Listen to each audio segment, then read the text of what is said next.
कोल्हापूर शहरावरील पाणी टंचाईचं सावट गडद. पाऊस नसल्यानं काळंबावाडी धरणातील पाणीसाठा चिंताजनक पातळीवर. शहरात दिवसाआड पाणी पुरवठा, पाणी जपून वापरण्याचं महानगरपालिकेचं आवाहन.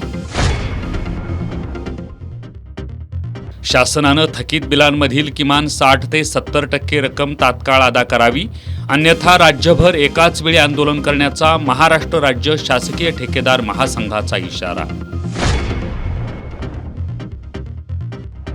हत्यारे नाचवत ज्योतिबा डोंगरावर दोघा तरुणांनी माजवली दहशत.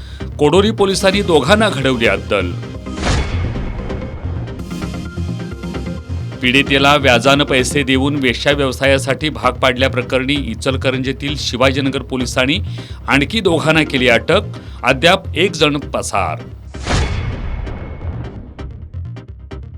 आणि पावसाअभावी कळंबा तलावातील पाणी पातळी 9 फुटांवर. पाणी पातळी घटल्यानं शाहूकालीन विहिरीचं अंतरंग झालं खुलं.